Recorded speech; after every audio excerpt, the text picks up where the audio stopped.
Hai, Bas. Hai, Bas. Hai. Nasib baiklah kamu sempat datang. Yalah.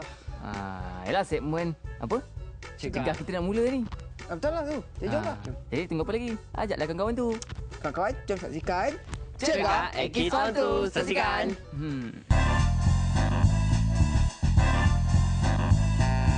Cegah Ekis onto. Adik-adik, terima kasih kerana terus menyokong Kids On Tu, terutama dalam segmen Cegah bersama Abang Syah. Dan untuk minggu ini, Abang Syah akan ketengahkan topik berkenaan dengan keselamatan di dalam bas. Baiklah, Abang Syah nak tanya dekat adik-adik semua, siapa yang naik bas untuk pergi ke sekolah? Weh, ramai yang angkat tangan tu. Naik van pun ada? Baiklah, sebab hari ini Abang Syah nak khususkan kepada kawan-kawan kita yang menaiki bas. Ya? Macam mana keselamatan yang kita jaga untuk menaiki bas, terutama sekali di tangga bas. Begini adik-adik. Adik-adik pernah tengok tak bas yang dipenuhi dengan penumpang sehingga kan ada yang terpaksa berdiri di atas tangga bas? Biasanya bas awam lah kan? Bas sekolah ke? Itu sebenarnya amat berbahaya. Kenapa? Yang pertama, adik-adik bila berdiri di atas tangga bas tu, pemandu bas memang tak nampak dah lah. Bila dia tutup pintu bas tu, kemungkinan besar adik-adik akan tersepit. Kerana pintu dah tutup kan? Tutup.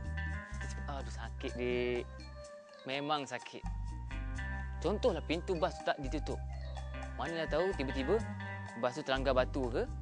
Pemandu dia tertekan brek mengejut ke? Apa akan jadi? Kemungkinan besar adik akan terhimpit dengan kawan-kawan adik yang lain. Dan yang lebih menakutkan abang, adik-adik tercampak keluar daripada bas tu. Memang bahaya tadi. Tercampak keluar ni. Dan ada pula kemungkinan lori dari belakang, kenderaan dari belakang tidak dapat mengelak adik tercampak di bas tadi. Terus melanggar adik. Memang abang tak dapat bayangkan kedengeriannya. Kengerian. Jadi, jangan berdiri di atas tangga bas. Ya? Mungkin ada adik-adik yang kat rumah tu yang cakap, tak apa Abang Syah, saya pegang kuat. Tak apa. Pegang-pegang juga. Adik kena ingat, pemegang besi bas tu boleh jadi licin kerana tangan adik yang pegang tu berpeluh. Ya? Andai katalah bas tu buat pusingan, adik yang pegang kuat tu pun boleh terlepas tau. Dah tercampak keluar lagi dari bas. Yang pasti, sekiranya adik tengok bas tu dah penuh, dah syarat dengan penumpang, adik-adik janganlah naik, tunggu je bas lain. Kerana pada abang, biar lambat asal selamat. Tapi jangan lambat ke sekolah pula.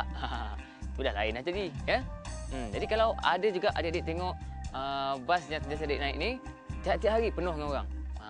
Jadi adik perlu berbincang dengan ibu bapa adik untuk mencari alternatif lain untuk ke sekolah. Ya? Itu adalah lebih baik untuk keselamatan diri adik juga. Ya? Jadi sampai di sini saja untuk hari ini. Jangan lupa sampaikan apa yang abang sampaikan ni kepada kawan-kawan yang lain. Jumpa lagi minggu depan bersama Abang Syah dalam Cegah Ekis On Tu. Apa-apa pun, mencegah lebih baik daripada merawat. Jumpa lagi. Bye. Jadi kawan-kawan, ambillah tips-tips yang diberikan dalam Cegah Ekis On Tu tadi. Kawan-kawan, sekarang jom kita saksikan Rancangan seterusnya. Saksikan.